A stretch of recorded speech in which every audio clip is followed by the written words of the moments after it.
ప్రేమ నమ్మకము గల ప్రభువైన యేసు నామములో అందరికి శుభములు పలుకుతూ ఈనాటి బంగారు పరుగు ధ్యానంలో కొన్ని ఆత్మీయ జీవిత సత్యాలు తెలుసుకుందాం.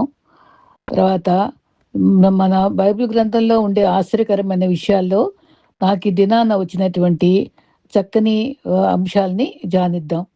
అయితే ఈ మన ఆదివారం మనకు దగ్గర పడుతుంది కదా.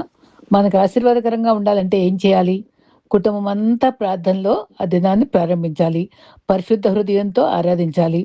పిల్లలకు దేవుని విషయాలు నేర్పాలి. కానుకలు, దశమ భాగాలు విశ్వాసంతో ఇవ్వాలి. అవసరంలో ఉన్న వారికి సహాయం చేయాలి. సేకరించిందండి.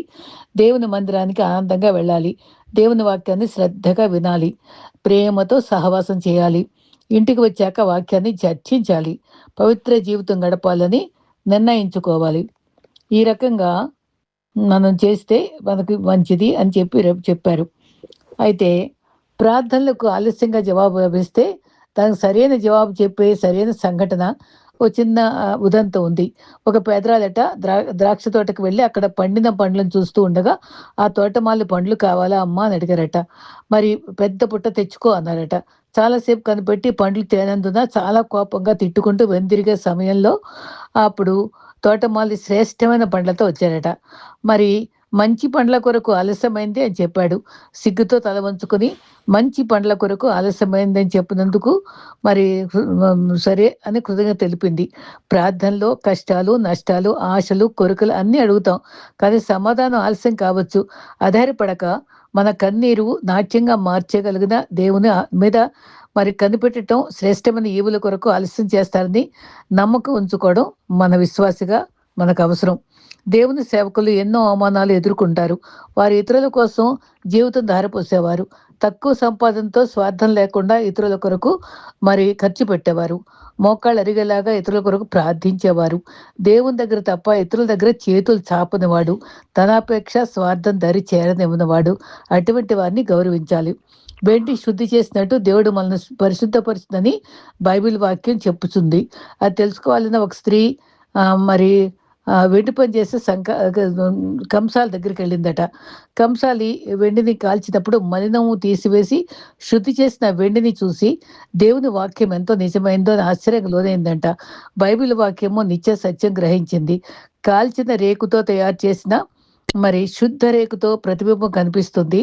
ఆ వేడిలోనే మరి శుభ్రత కలుగుతుందంటూ కష్టాలు అనుభవించినప్పుడు ఆ సమయంలోనే దేవుడు కళ్ళు మనల్ని చూస్తూ ఉంటాయి. ధ్యానము మనపైన ఉంటుంది.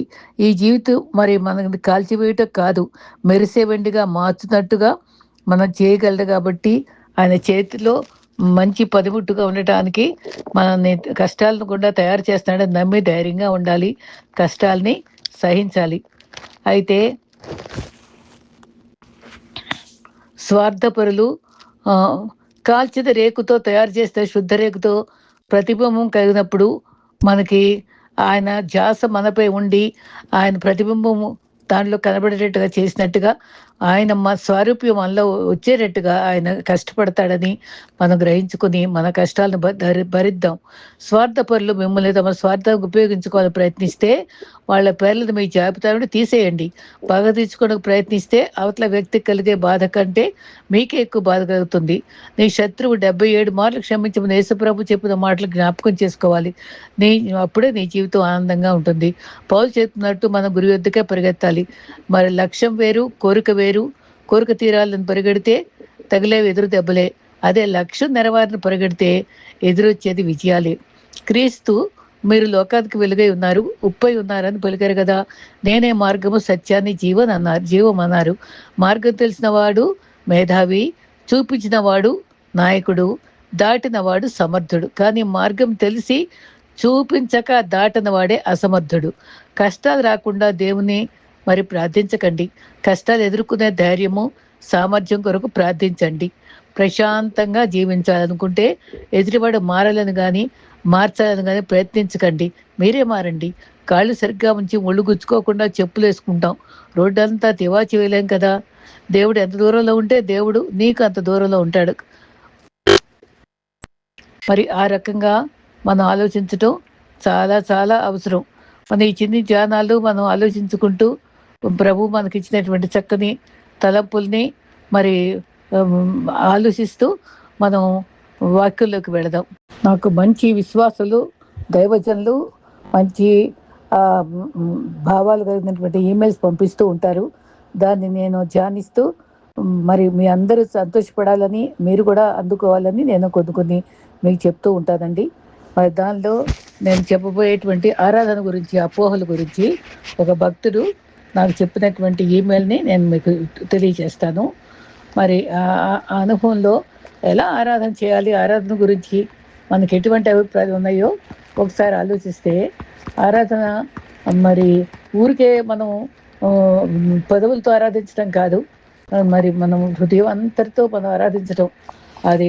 అందుకని ఈ అపోహ గురించి చెప్తూ మరి చాలామంది క్రైస్తవులు ఆరాధన సంగీతము, పాటలు పాడటం లేదా ఆరాధనలో కలిసి భావోద్రేక అనుభవాలను మాత్రమే పరిమితం చేస్తారని ఈ విషయాలు చెప్పడానికి బైబిల్ ఆరాధన మనం ప్రదర్శించే పాటగా కాకుండా మనం తీసుకున్న ఒక స్థితి, పోస్చర్ కూడా నిర్ణయిస్తుందని బాధిస్తుంది. అయితే మరి గ్రీకు మరియు హిబ్రూ అర్థాలు కొత్త నిబంధనలో 60 కంటే ఎక్కువ సార్లు ఉపయోగించిన మరి ప్రోస్కునేయో అనే గ్రీకు పదానికి తనకంటే గొప్పవారి ముందు వంగి నమస్కరించడం, ముఖం నేలకు ఆనించి మరి పడటం అని అర్థమట. పాత నిబంధనలో ఉపయోగించిన మరి షాక అనే హిబ్రూ పదం కూడా అదే విధమైన అర్థాన్ని, అంటే సాష్టాంగ నమస్కారం లేదా వినమ్రతతో తెలియజేస్తుంది. నిబద్ధతగా ఆరాధన ఎలా ఉంటే, ప్రాచీన కాలంలో నమస్కరించడం అనేది రాజుకు నమస్కరించుకునే ఒక రాజకీయ చర్య. దేవుని సమర్పించుకునే ఒక రాజకీయ అయితే దేవుని విషయంలో ఈ పదాలను ఉపయోగించడం ద్వారా మరి మొదటి విశ్వాసులు తమను మరి దేవునికి పరిపూర్ణంగా సమర్పించుకుని ఆయనే తమ నిజమైన రాజు అని ప్రకటించారు. ఆత్మతోనూ సత్యముతోనూ మరి యోహాను 4:24లో మరి ఆరాధించాలని యేసు బోధన. ఆరాధన ఒక నిర్దిష్ట ప్రదేశము, కొండ లేదా దేవాలయం నుండి ఒక వ్యక్తితో అంటే యేసుతో ఉండే సంబంధాన్ని మార్చింది. ఆరాధనకు సంబంధించిన ఇతర బైబిల్ పదాలు ఏముందంటే లా ట్రూవో అంటే సేవ చేయడం. ఉదాహరణకు ఒక యాజకుడి రోజువారీ పనేంటి? సౌలు తన శరీరాన్ని సజీవయాగంగా దేవుని సమర్పించుకోవడాన్ని ఆత్మీయ ఆరాధనని వర్ణించాడు. తర్వాత లిటూర్జియా అంటే లిటర్జీ మొదటి ఇతరులకు మేలు కోసం చేసే ప్రజాసేవను సూచిస్తుంది. దీని పేదలకు సహాయం చేయడం వంటి పనులు పౌలు అన్వయించాడు. ముగింపులో ఆరాధన అనేది కేవలం ఒక భవనంలో గడిపే గంట సమయం పరిమితం కాదు. ఇది వంగి నమస్కరించడం, గౌరవం, మరి ఇది దేవుని కోసం శ్రమించడం మరియు ఇవ్వటం, ప్రజాసేవ వంటి పనులతో కూడిన జీవన శైలి అనే వీడియో మరి ముగించుకుందాం. ప్రతి ప్రేమపూర్వకమైన పని అది. విధేయత లేక నిశ్శబ్ద సేవ దేవునికి చేసే ఆరాధనగా మారవచ్చు.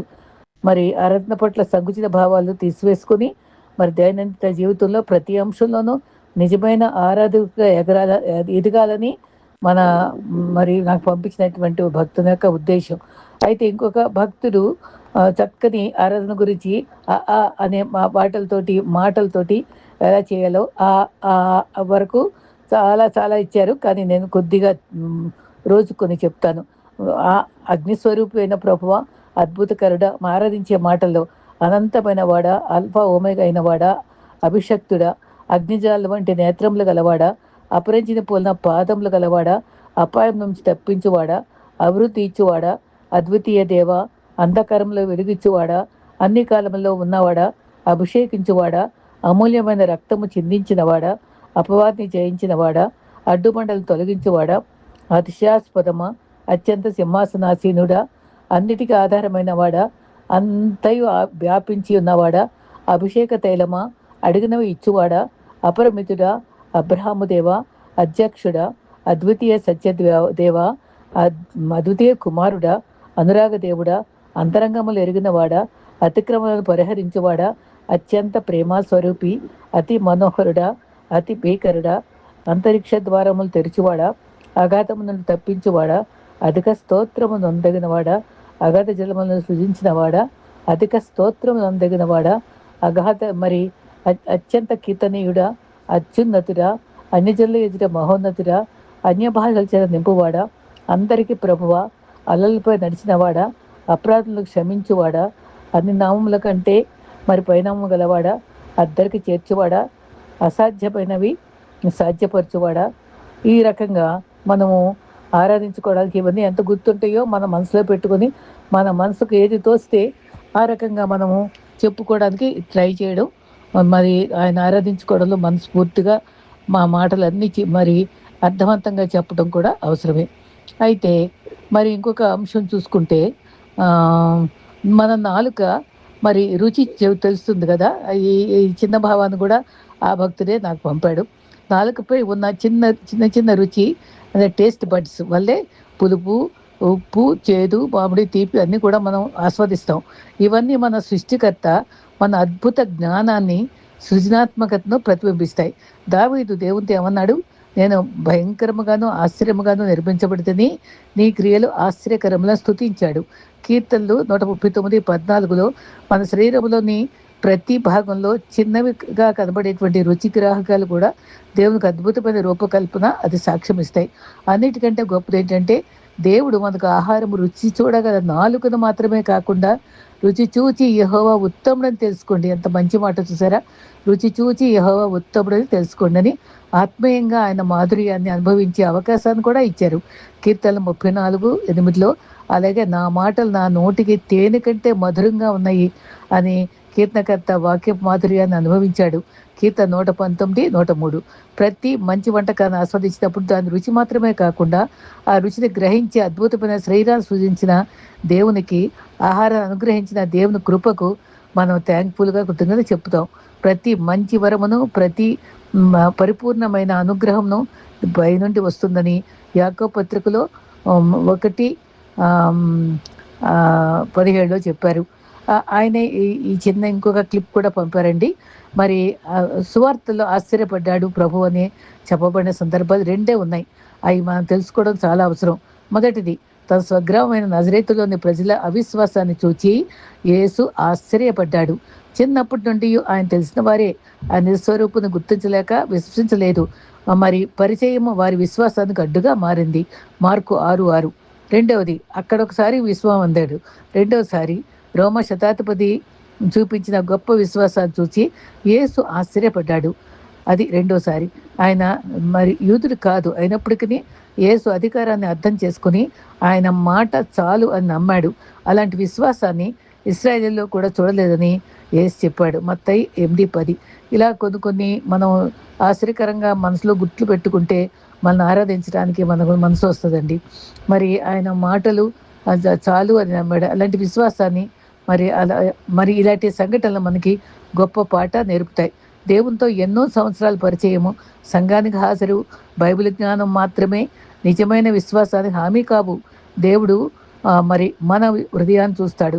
కాబట్టి ఆధ్యాత్మిక విషయాల పట్ల అలవాటు వల్ల వచ్చే నిర్లక్ష్యంగా మారకుండా యేసు సంతోషపరిచిన ఆ శతాధిపతి వంటి వినయపూర్వకమైన నమ్మకమైన విశ్వాసాన్ని పెంపొందించుకుందాం.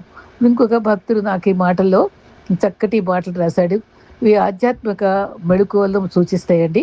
జ్ఞానం మాటల్లో కాదు విధేయతలో కనిపిస్తుంది. తల్లిదండ్రులు గౌరవించేవాడే దేవుని కూడా గౌరవిస్తాడు. ఈ తరము స్వేచ్ఛ పేరుతో తల్లిదండ్రులు, గురువులు, పాస్టర్లు సలహాలను తక్కువగా చూస్తుంది. కానీ బైబిల్ ప్రకారము నిజమైన జ్ఞానము వినటంలోనూ, గౌరవించడంలోనూ, విధేయతలోనూ కనిపిస్తుంది. భౌతిక తండ్రిని గౌరవించే హృదయము పరలోక తండ్రి మాటను కూడా నిర్లక్ష్యం చేసే ప్రమాదం కూడా ఉంటుంది. నిర్గమాకాండము 10:12. ఎఫెసీ 6:1-3. లోకాన్ని అనుసరిస్తున్నామా లేక తండ్రి స్వరాన్న? మరి లోక సంస్కృతి తిరుగుబాటు నేర్పిస్తుంది. దేవుని వాక్యమైతే విధేయత నేర్పిస్తుంది. నేటి ప్రపంచము నీవు ఇష్టం జీవించు అని చెప్తుంది. కానీ యేసు నా చిత్తము కాదు నీ చిత్తమే జరుగునని తండ్రికి లోబడి జీవితం చూపించాడు. లూకా 22:42. నీ భౌతిక తండ్రి మాట వింటున్నావా?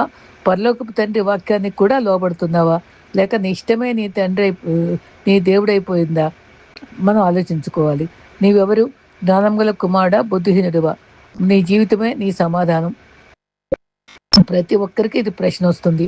నీ జీవితం తల్లిదండ్రులకు ఆనందమా లేక కన్నీరా?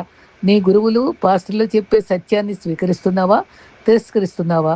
నీ పరలోకపు తండ్రి వాక్యానికి విధేయుడవా, పరలోకానికి లేక లోకానికి బానిసవా? జ్ఞానం గల కుమారుడు తండ్రిని సంతోషపెడతాడు.